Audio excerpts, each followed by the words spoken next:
In this video, I am going to share 5 speaking mistakes that I want you to avoid, which are very common. And some of these examples are going to have to do with public speaking, as in giving an actual speech. Some of these examples are going to be more related to one-on-one conversations, those everyday conversations we have. And some of these examples are even related to emails or texting. So let's jump right into them. The first tip I want you to avoid, especially when it comes to public speaking, is using filler words. There are these filler words that creep into our speeches so often. This is something that's incredibly common, and they are words or sounds like but, like, so, and. They're all of these things that are replacing the silence. Whereas if it was silence instead of those words or noises, it would be much more impactful. And the reason we use these filler or these crutch words is that as speakers, it can be incredibly uncomfortable to allow silence to happen. It is in fact a skill to be able to be comfortable with that silence, but for many people, especially new speakers, it's a very uncomfortable feeling. So instead, they start filling all of these spaces with those crutch words. But if you think about it, it's pretty distracting for the audience when there's all of these words that are filling the spaces where silence would be more enjoyable to listen to. It can actually be quite distracting for the audience. My challenge to you is to try to identify what filler words you are probably already naturally using and do your best to eliminate those as much as possible from your speech.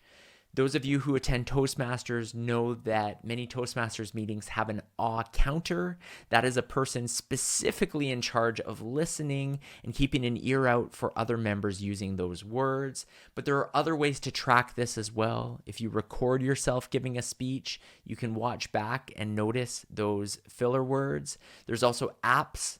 There's an app I love called Speako where you can practice your speeches and it will tell you which filler words you are using. So there are many ways to identify this, but the first thing to avoid is using filler words when speaking. The second thing to avoid when speaking, and this relates to the daily conversations that we're having, it also relates to public speaking, but more so those everyday conversations and even emails, even text messages, and that is avoid using qualifiers or words such as just. These qualifiers and other words like this, like just in particular, take away from what it is that we're saying. As an example, this is just my opinion, but, and then they will say whatever their opinion is.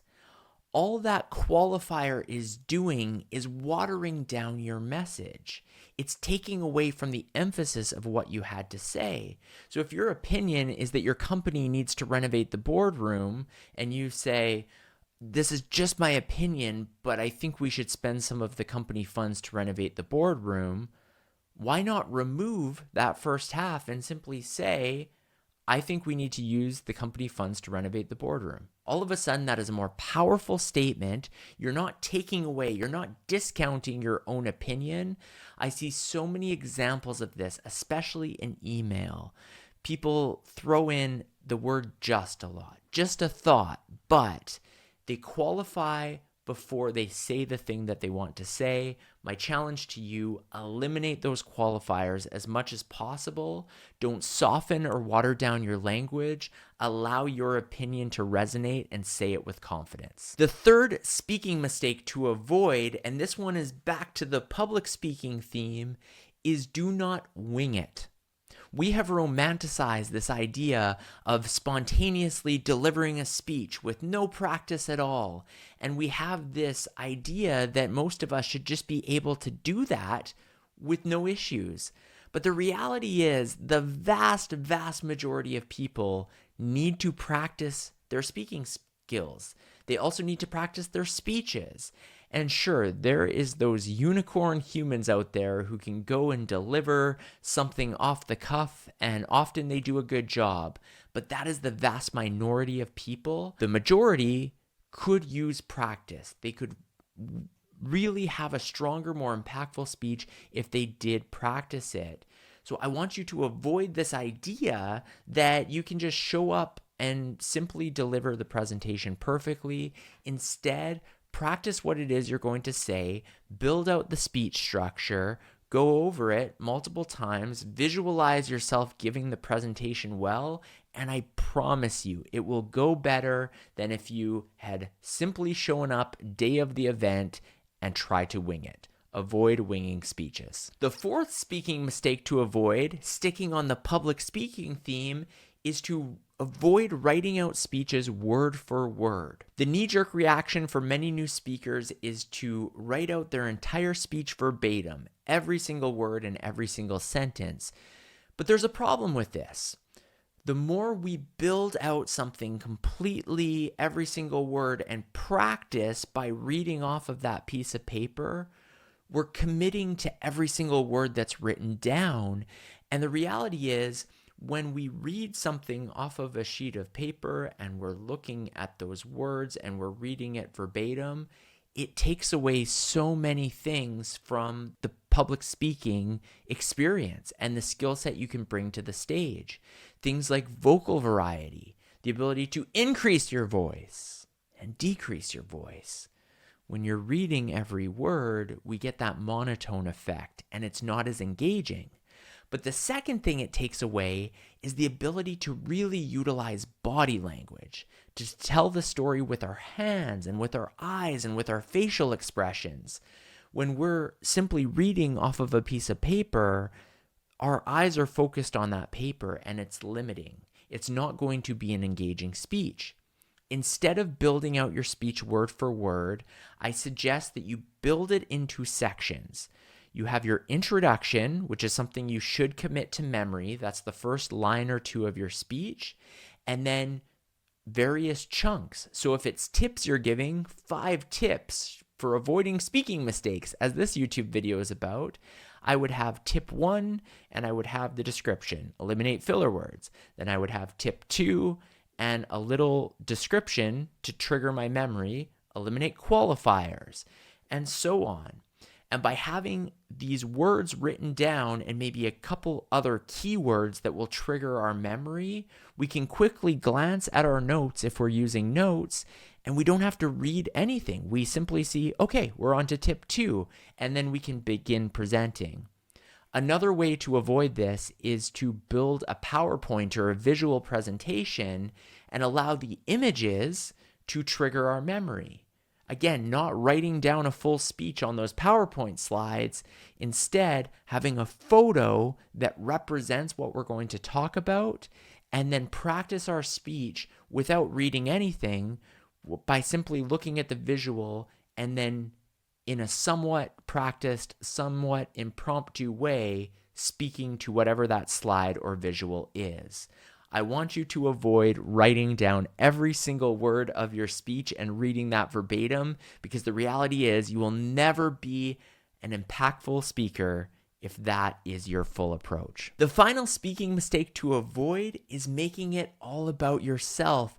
And this applies to all forms of communication, whether you're giving a formal speech or whether you're talking to somebody else or whether you're delivering an email.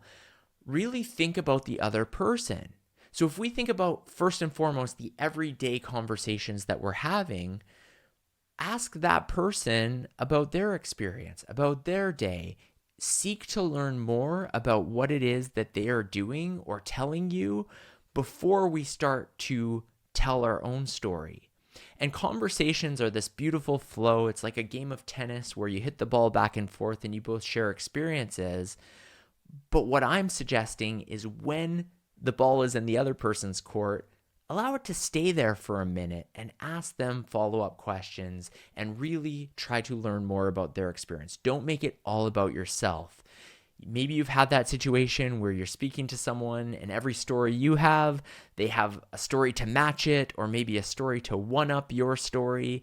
and those aren't enjoyable conversations. But this tip also is relevant for formal speeches or any sort of public speaking opportunity. Don't make it all about yourself. Sure, you're going to tell personal stories, you're going to probably give a lot of examples that have been relatable to you, but think about who your audience is. Are you speaking to a room of business owners?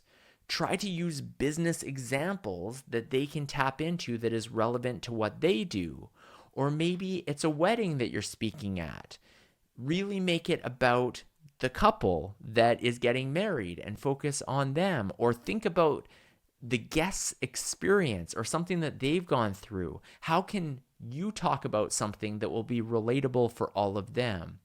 Always have your audience in mind, whether it's a one-on-one conversation or a speech from the stage. I hope this video on speaking mistakes to avoid has been helpful. If it was, let me know in the comments. And if you have not already subscribed to my channel, please ensure that you do that. My goal is to make a lot of great video content that will help you become a more impactful communicator and a better, more confident public speaker.